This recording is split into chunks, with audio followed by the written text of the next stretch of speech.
Record Store Nation. You know what month it is. It is Rocktober, and if I'm being honest, I'm sad that Rocktober is coming to a close. It's almost Halloween, and Rocktober is almost closing. So, hey, but before we forget, like we did last time, I have to thank. It's my gimmick. How could I forget? I have to thank Off of My Lawn. That's our opening act, our opening band for our intro music. Oh, Off of My Lawn, man. I know that you already know this, but they are a the cover band, and I found them at a bar in Berwyn, Illinois, and oh my God, Off of My Lawn really blew me away. So I got to thank them for their great the cover songs they've done over the years, and for also doing our intro music today on the record store. So hey, it is, as I said, the sad end of Rocktober. It's over too soon. I always say that it's over too soon. Thank you, Brian, for turning over so many of the episodes this month to me for the record store and getting to do more and more music stuff, which is truly owns my heart. Talking about music just owns my heart. So this is the record store episode number 64. And of course, as you know, if you've been following along, we're doing the rock and wrestling connection here. This is songs. This month we're talking about songs and albums and bands that were used in wrestling pay-per-views, or as we like to call them, because we're insiders, we call them PLEs, Premium Live Entertainments. Is that a word? Entertainments? Maybe if you're from the south side of Chicago over by there. With the jewels, Premium Live Entertainments. So anyway, so this band, Evanescence, is the band we're talking about today. Another band that I was about to say I was already into when they were used. Their song Bring Me to Life was used for the No Way Out pay-per-view in 2003. I was about to say that I was already into them like I was with some of the other bands that we've talked about. However, if you do the math, the album this is from, the album that we're talking about today, is called Fallen. It was their debut album, and it came out in 2003. And the pay-per-view was in 2003. So it was used by the WWE for that pay-per-view. So it was a coincidence. I was already definitely into Evanescence from that year. I'm not going to say, I discovered them because of the pay-per-view, but in this case it was simultaneous. Let's go with that. I did not get turned on to them by the pay-per-view. I was already kind of into them, and I'd already heard them on the radio. And man, some of those first couple songs, some of those first couple singles were just incredible, as we're going to talk about here today. And then they did use Bring Me to Life on the pay-per-view, so that just kind of reinforced it for me. So I would say with other bands, and I know I've mentioned this before, Adelita's Way, Saliva, there's a handful of bands that I did get into because of the use in the pay-per-view, and I'd never heard of them before, and that was my introduction to them. But I think with Evanescence, it was at the same time. So we'll say simultaneous. We'll go with that. 2003. Frick, man, 21 years ago. I'm supposed to remember all that? So anyway, this is a band that I will say fits a trope of mine, I guess, if you want to call it that. Definitely a pattern. They fit in with my appreciation of male bands with a female front person, or front woman, or whatever you want to say. I've talked about many of these bands in the past. The Pretenders, Fleetwood Mac, Heart, Quarterflash even, now Evanescence. I could go on forever. The Motels, Berlin, Garbage.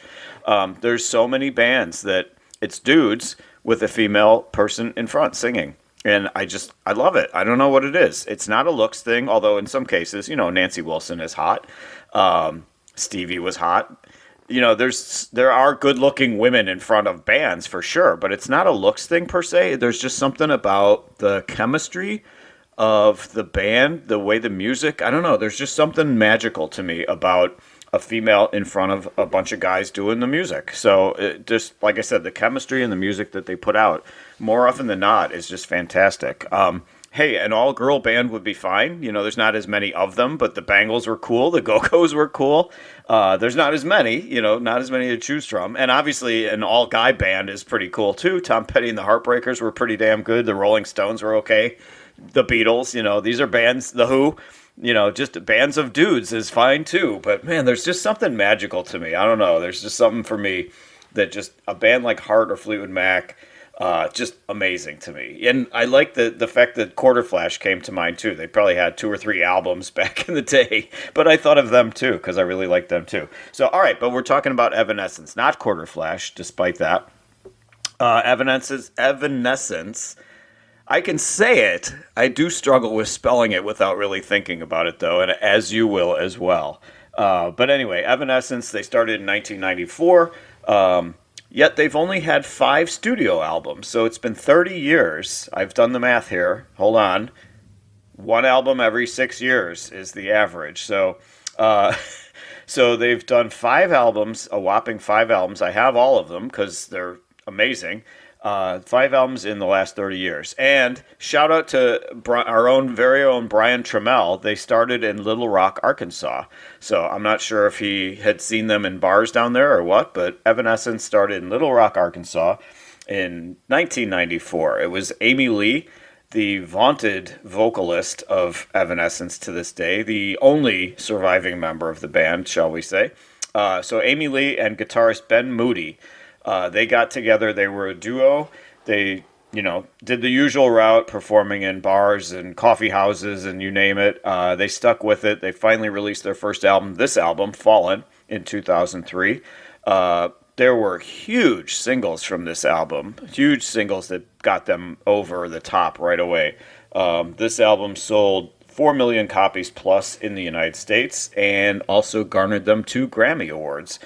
So I feel like we're talking about royalty here this week. So just, that many, obviously 4 million is great, but 2 Grammy Awards too, that's pretty cool. So they've been referred to as alternative, they've been called metal, they've been called goth. So I think kind of all of those categories kind of fall for them, kind of fall into play. I don't know about metal per se, but there's definitely metal influences there. So overall, they've sold 32 million copies of various albums around the world of those five albums. So I can almost do the math on that one. 32 million divided by five albums. So that's 6 million plus per album, per se. I do think most of those were probably Fallen, this album that we're talking about today, but the other ones, the other four sold well too. So anyway, Amy Lee and this dude Ben Moody, they were as kids. They literally, as kids, they started this little duo, or if you want to call it band, it was just the two of them. But as children, teenagers, they got together. They wanted to come up with this theatrical, cinematic type sounding band.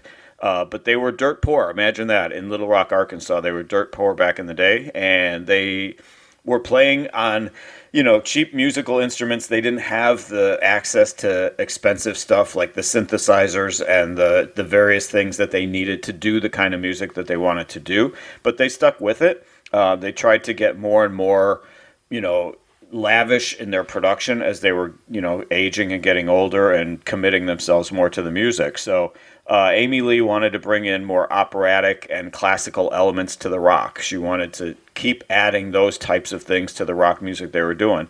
So Lee and Moody together, they had a vision for what the band was going to be. So as the success started slowly building for them, and they actually added members because they couldn't make it a rock band with just two people, but they added members, and the two of them insisted on creative control for the band. Like, they weren't going to let these other guys that were joining, like a bass player and drummer and so on, they weren't going to let them influenced the direction of the band and changed what their vision was from when they were children. So one, Diana Meltzer, speaking of the rock and wrestling connection, Diana Meltzer of Wind Up Records heard Amy Lee's voice and loved it and signed them in 2001. The record label Wind Up moved them to Diana Meltzer, by the way, no relation, at least as far as I know. Anyway, so Wind Up Records moved them to LA from Little Rock, and that was quite the culture shock, as you can imagine. Amy Lee had to they put her in acting classes because she suffered from amazing, huge stage fright. And so they wanted her to grow. They put her in acting classes so that she could overcome the stage fright, which they've toured a lot over the years, so it looks like that did the trick and worked for them. So, but it was not paradise for them. The label was insisting on a male co-vocalist for the band. When they were very much about their image, or their vision, rather, I should say. They were very much about how they wanted that band to go, her and Moody, and they didn't want to change anything. So the label was insisting on a male singer with her. The band refused, and they subsequently got fired by the record company. So Wind Up fired them. They packed their bags, went back to Little Rock, and lo and behold, 3 weeks later, wind up contacted them again and wanted to work out a compromise. So they actually did. The compromise that they wanted a rap guy. They wanted a full time singer with her in the whole way through the album, and they said no. So the compromise was they were going to put a rap guy on "Bring Me to Life," only that song, and so Amy Lee was not happy, but that was the compromise to get them to come back to the label and actually record the album. And quite frankly, it worked. The album itself, spoiler alert, the album is phenomenal. That song too is phenomenal, and even with that rap dude, who I'm not normally into rap and stuff, but that it works on that song, and this guy is a good counterpart for her. I can say Evanescence, I can say counterpart. I can't spell Evanescence without thinking about it. We'll go back to that. I can spell counterpart though. Anyway, so Fallen was their debut album. Came out in 2003. Mostly Amy Lee written. Her lyrics on this album are almost all exclusively, almost about an abusive relationship that she had been in. She had been married, and that marriage dissolving is pretty much the basis of this album. Somehow they got pegged as being Christian music and being religious. That wasn't their doing. They didn't go out seeking that to be played on Christian rock stations or anything. I didn't even know that there were Christian rock stations, but apparently there were. I don't know. There still might be, but there's hardly any radio. But they got pegged as being Christian rock. They weren't. They kind of washed their hands of it. No offense, but they didn't have anything to do with it. They weren't trying to, tap into that market or anything. They just wanted to be regular rock and roll. So Bring Me to Life, the song that got this episode underway, hit number 5. They had songs also on the first Daredevil movie soundtrack. And from that point forward, they were made. They got over right away. So Ben Moody, the original, the co-creator of Evanescence, he quit at the end of that year, actually. So just after the album came out and they were on tour, he quit the band at the end of 2003 over the dreaded, quote, creative differences. You think they're on the same page. They were so insistent on the direction of their music and everything, so you figured they were on the same page, but apparently they weren't. So they were actually literally on the road on tour when he quit, and they decided to keep going. They didn't want to let down the fans by coming off the road because the guy quit. It totally sounds like Stevie Nicks and Lindsey Buckingham. It sounds like, towards the end, they were writing separately. They were recording things separately. They weren't even in the same rooms. When they were recording, they were not friends for years. He wanted to take the band in more of a pop direction, and obviously the sound of Evanescence, not exactly pop at all, definitely darker and deeper sound to it, and it still, for sure, maintained that more cinematic and theatrical sound, so definitely not pop in the least. So it seems like, they're a la Stevie and Lindsey split multiple times over the years in Fleetwood Mac. It seemed like the split between Amy Lee and Ben Moody was inevitable as well. So the band at the time, they all breathed a sigh of relief when he quit. Apparently, he was not well liked at the time when they were wrapping up his duration in Evanescence. So years later, he admitted that he was having drug issues. It was making him into a monster, and he was an asshole. He apologized to the members of the band who were there at the time, including Amy, and he went on to applaud their success in having moved on without him. So that kind of had a happy ending in the sense that, he realized that all of that angst and animosity was his doing, and so they moved on without him and made themselves quite a career. So good for Ben Moody for fixing that. So anyway, but typical revolving door, we talk about this all the time. So aside from Amy Lee herself, this has been a revolving door. There's no original members of Evanescence left except for her. But again, it's one of those things where her voice and her vision completely defines the band. So much like the Pretenders with Chrissie Hynde, and again, no original members there except for Chrissie Hynde. It's a revolving door for Evanescence, but they still maintain that sound because it's her voice and it's her vision for the music. So, and usually, in reading each of these different people who have departed, the drummer, the bass, whatever, it's almost always the direction. It's the direction of the band and disputes over the direction of the band. So why as to why these people have left. There's been multiple, as I said before, they've only done 5 albums in the 2000s. From 2003 till now, they've only done 5 albums. So they've had multiple long hiatuses, hiati, I'm not sure, throughout the 2000s. So COVID definitely slowed them down even more. They had some stuff ready to go and they wanted to do more touring, and then COVID happened and that slowed them down even more. So there has been one album out since COVID, and so hopefully there will be many more because they're amazing. So Fallen, the album we're talking about today, had 4 singles. Overall, just very strong reviews from the critics and the Grammys, I might add. 2 Grammys that year. The album hit #1 in Austria. I'm glad it hit #1 in Australia and Austria, so I didn't have to worry about the abbreviations of those two. Hit #1 in Canada, in Holland, in Finland, as well as the UK. It only hit number 18 in Hungary, so I'm not sure what the problem in Hungary was, that they didn't like the album as much. They liked it. It got up to 18, but not as much as the other countries. So anyway, album came with lyrics, thank God, photos of the band. It is 11 tracks long, and it is 44 minutes, so I can do that math too. That's roughly, on average, 4 minutes per song. And so, shall we get into it? I mean, I think we shall. So it starts off with a side note before we get into it, I must say.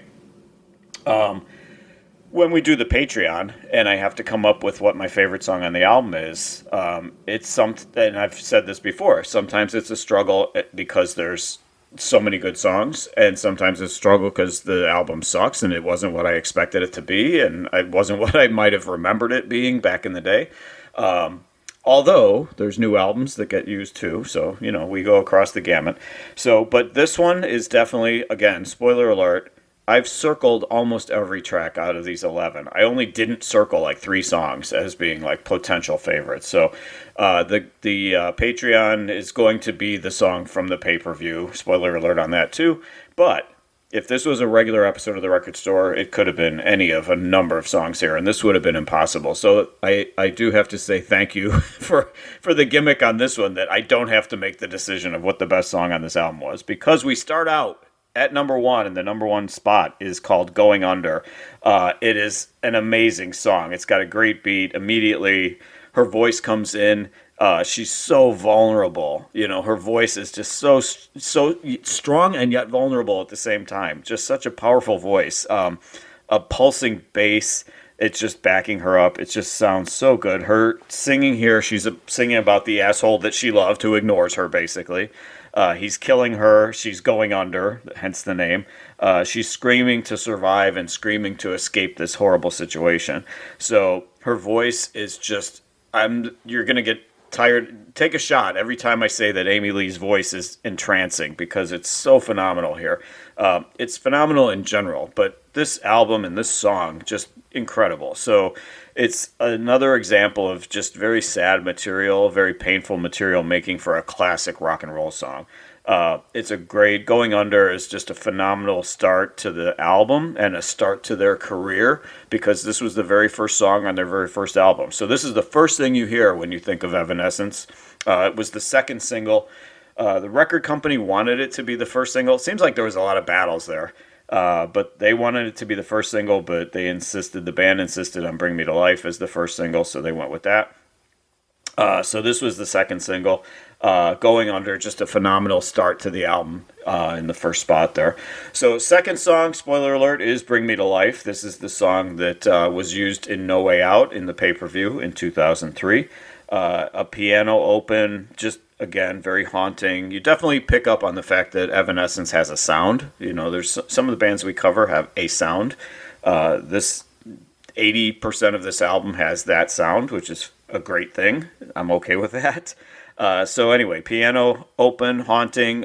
She comes in right away, and then there's a slashing guitar that also comes in. The rap guy's name is Paul McCoy. Never heard of him, don't know who he is, but he does a really nice job on here. He's a great partner for her on this song, I will say that. There's definitely something of a Limp Bizkit sound here, which some people are going to... That's a very polarizing statement, but it's definitely that kind of sound. Either you're going to love it or you're going to hate it. But I do think the back and forth between Amy Lee and Paul McCoy is really strong here. Not Paul McCartney, not to be confused with Paul McCartney, Paul McCoy. So anyway, so as for this song, she's now apart from this jerk. She's dead on the inside. She knows she needs to recover. She needs something to restore her, basically, hence the name Bring Me to Life. Again, this song is very much an establishing song to the career of Evanescence. It hit so big. This was the first single, and it hit so big. It's such an excellent song. It's so memorable. And this is what really established them. And this is what really made them, I think, was this song. So kudos to WWE, WWF at the time, I'm not sure. But kudos to them for picking this song and helping to further along the career of Evanescence. So, all right, we're halfway there. We're going to flip the album over. We're going to pay some sponsors, and we'll be right back with side 2 of Fallen by Evanescence at the record store. Be right back. Sunday, November 17th, boxing legend Butterbean is coming to Memphis Wrestling. Plus, we will celebrate Milestone 200. Saturday, November 23rd, Memphis Wrestling returns to Ghost River Brewing Company on Main Street in Memphis. Plus, watch AEW Full Gear at Dave & Buster's in Memphis. Saturday, November 30th, don't miss Memphis Wrestling's Stars of Tomorrow featuring Wrestle Center coach Jonathan Gresham, one-on-one against the Boss. Sunday, December 8th, AJ Francis returns to Memphis Wrestling. We are back. For the Thank you to our Grind City sponsors. Rumble. Thank you to Brian for putting that together for us. And thank you to everybody for participating in the, third annual, fourth annual Rocktober. This month we're covering songs that were used in wrestling pay-per-views, or PLEs, as we insiders like to call them. And so this is our wrap-up week of Rocktober, and we're covering Evanescence. The album is called Fallen, and we're here because of Bring Me to Life, which was just an amazing song that was used in the WWE pay-per-view No Way Out in 2003. So we're at side 2. We're on the third track of the album. It's called Everybody's Fool, another song that I circled, because thankfully I don't have to make this decision. So Everybody's Fool comes on. It was the fourth single, another big hit for them. The typical, very traditional Evanescence sound already. We're 3 songs in, and you know what their sound is going to be. Almost every song has this kind of same big, bold sound to it. So it's got a great groove, just infectious song. It just draws you in immediately. The harmonies, where she does her own harmonies, just sound amazing. Amy Lee, the incredible voice of Evanescence. So Everybody's Fool, just such a big and yes, cinematic sound to it. What they had been dreaming about as kids and what they wanted their band to sound like as kids definitely worked. And this is a song that's a great example of it. So Everybody's Fool is a song about Amy Lee's disillusion with the music industry, being a girl in a band, and what Hollywood expects a girl in a band to look like and act like. So what it made me think of when I was listening to the lyrics, it made me think of Magic Man by Heart, because it was a similar concept in the sense that, these girls must be in this business because they are easy, and the way stupid Hollywood and record industry thinks of women in performing arts like that. So it sounds like Amy Lee was disillusioned by that, just like how Ann and Nancy Wilson were disillusioned by the fact that men in the business were always hitting on them. So she says in the song, she knows the truth and she will never be what they want her to be.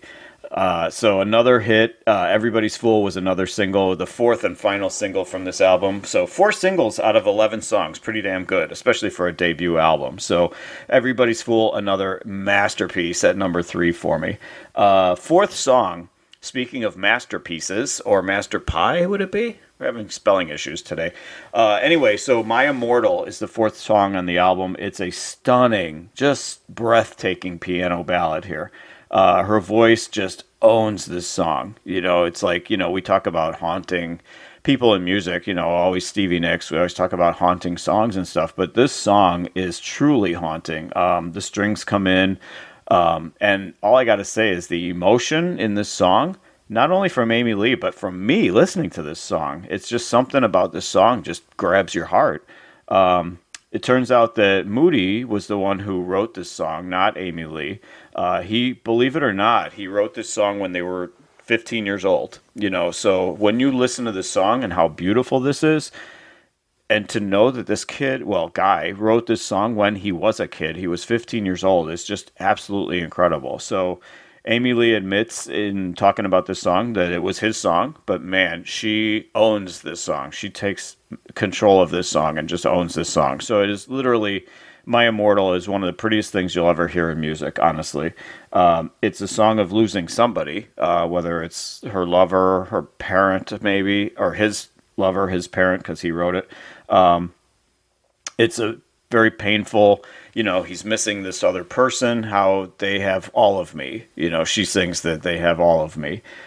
Just an absolute masterpiece, just a stunning piece of work in its sadness, and I can't say enough about how great this song is. If I was to make the decision of what my favorite song on the album would be, in many ways it would be this song. So My Immortal, just a masterpiece at number 4. So, all right, fifth song is called Haunted.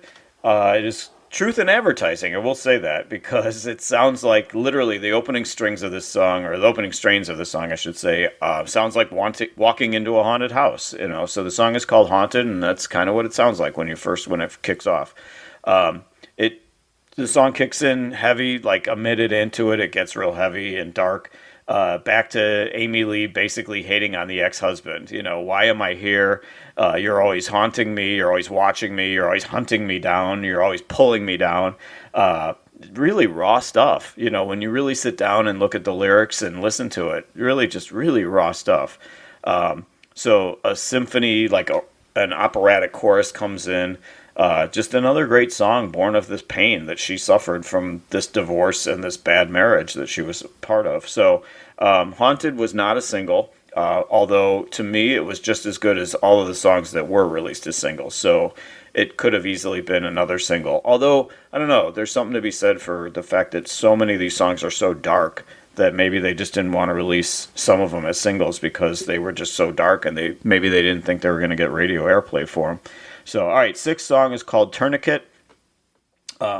Very nice traditional guitar rock open, just a real solid rock and roll open to this song. They do use a vocal trick here, and they muffle her voice, which generally, and I've talked about this multiple times, I usually, when somebody's got a phenomenal voice in rock and roll, don't mess with it. Don't use tricks. Don't use these, whatever devices. We don't need that crap. You've got somebody who has an amazing tool. Let them sing. Just let them be themselves. So, but that being said, it works here. They don't use it too much in this song. They just use it at the very beginning of the song, this muffling her voice. It actually works here, so I'm okay with it. So this song, Tourniquet, they reference God, salvation, deliverance, Jesus. I guess this is probably why people assume that they were Christian rock, because of those terms being referenced in the song. But it's got an excellent beat. This actually did get airplay. Tourniquet, I remember hearing it on the radio. It was not a single officially, but I definitely heard it when they were playing deep cuts off of Evanescence. They definitely played this song. So definitely could have been a single. She sings about the aftermath of the split, wanting the pain to go away. She needs a tourniquet to stop the pain. And then there's a string outro, as it were, that continues the haunt, as I like to say. So it's a haunting song in general. Starts very haunting, finishes very haunting too, the way the strings come in. And I love the device that they use on this song, because it just kind of fades down a little bit and then fades immediately into the next song. So there's no break to lead into the next song, which is called Imaginary. The seventh song is called Imaginary. So it kind of fades down a little bit with the strings, but then immediately Imaginary comes on. No break, no pause, and it's a very head-banging open with Amy Lee moaning in the background. And you just get chills listening to it because her voice is just so good. Even when she's just moaning, she's not even singing anything. She's just moaning in the background behind the head-banging music that's going on. So I would say on Imaginary, and on many of these songs, her voice soars, but here it really soars. She sings about escaping her pain by sleeping for hours, and trying to get away from it all. So she needs to get away from all the pain by drifting off, basically. And she even references suicide and death here because that's how bad it is. So if you're really listening to these songs, man, and knowing what you know about her, once you do a little bit of research and find out what she was going through at the time. Just really sad stuff, but it's just so blessed to have an album like that come from all that pain. So just amazing. So on Imaginary, just some excellent guitar too. I think it accents her voice really, really nicely, and just another great song. And yes, another one that I circled. So would have been in the running. So, all right, then we got the eighth song. It's called Taking Over Me. It has a very soft piano open, but then the guitar immediately pounds in. Again, that's kind of an Evanescence staple, is the fact that it starts off soft with maybe piano or maybe just Amy Lee singing, but then the guitar comes pounding in. An incredible vocal here. Take a shot, because I said it again. It just grabs your soul, honestly. Listening to this song, Taking Over Me, just grabs your soul. This is her singing about how much she once idolized him and loved him. At first, she did want him to take over her. He wanted him to fill her up, basically, until it became too much. And then he completely did take over her and ruined everything, according to her. Just really powerful stuff, just incredibly deep.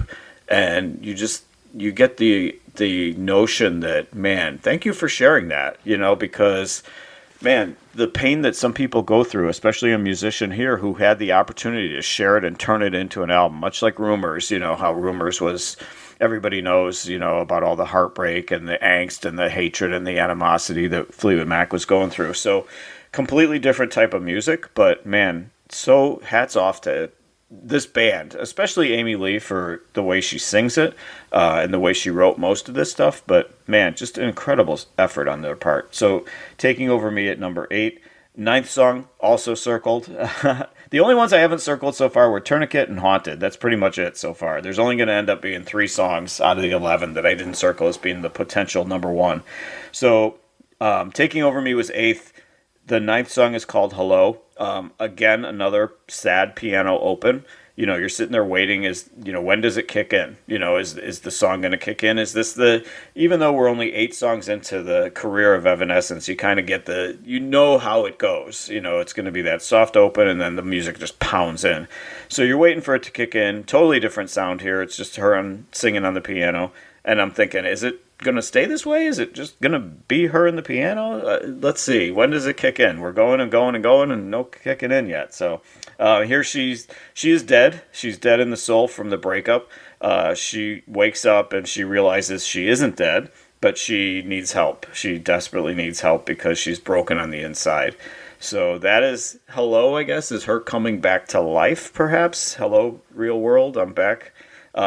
And honestly, the rock never does come in. It's just a stunning, haunting, disturbing piano ballad of her singing about her pain and what she has gone through and the efforts that she's making to try to get past it and move on with her life. So Hello, just another fantastic song in the 9th spot. So 10th song is called My Last Breath, and unwittingly, there is a second wrestling connection. We don't have just Bring Me to Life for the wrestling connection as to why we are in Rocktober and we're talking about this album. So there's a second wrestling connection, My Last Breath. AEW has literally lifted this song for Christian Cage's entrance music. It is not a sound-alike. It's not like a knockoff.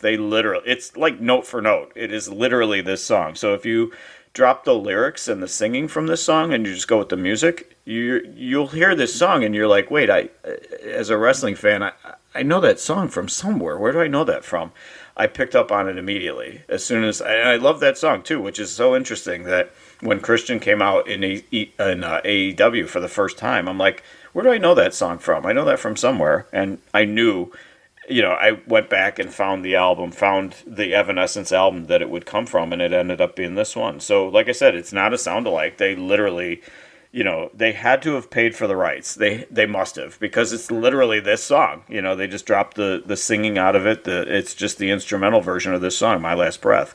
So it comes on as I'm doing the research and, the getting ready to record this episode. It comes on, and I have the lyrics in front of me, and I literally sing maybe a line, maybe two lines, and I just stop because I can't come within 1,000 miles of how great Amy Lee sounds. I swear, it's like embarrassing. I mean, and I make no bones about it. I am not a singer. I can't sing. I'll sing, the typical. I'll sing at home when there's nobody else around and torture the dog, or sing in the shower or whatever. But I know I'm not a singer. I know I don't have a great voice, but I was home alone. I did think I could sing this song. I had the lyrics in front of me, and I got two lines into it, and I'm like, yeah, well, this sounds horrible. I would rather listen to her, and I will stop singing this. So anyway, My Last Breath, amazing, another amazing song. She's reflecting on what once was for them, and how it's now come to an end. So I will say, fantastic choice, Christian Cage. Fantastic choice, Tony Khan.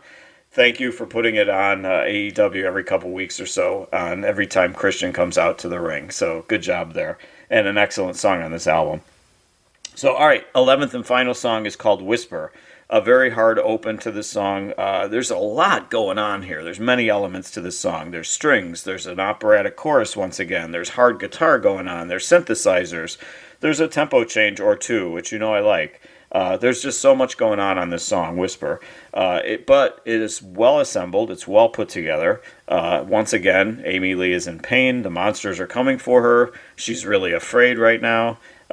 It closes the album well, I think. It makes you want more from Evanescence. It makes you want to see what else they can do, and is there another album or two or 10 or whatever in their future after the pain of this is over, because it seems like this is a concept album in a sense, with very few exceptions. Most of this album is about one topic, and that's the despair and the horrible things that Amy Lee went through in an abusive relationship.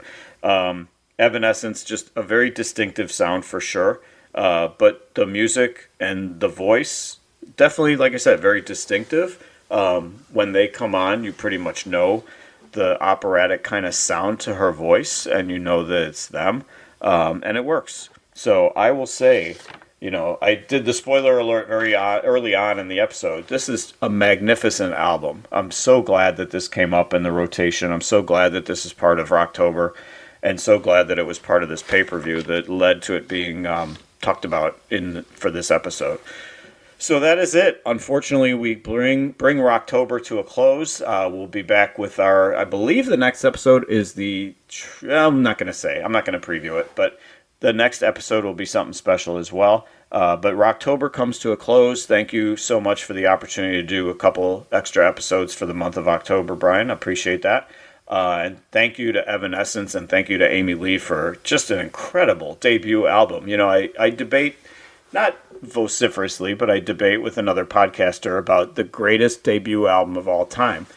And his take is the Cars. The first Cars album is by far his favorite debut album of all time. And I would always counter that with the Pretenders' first album there. But man, this album, Fallen, is in the running. I gotta say, listening back to it with a fresh set of ears in 2024, Fallen is incredible. It's such a great song, great album rather. So anyway, that is something to ponder. Greatest debut albums of all time. I'm sure the Beatles might have some fans that have something to say on that one too.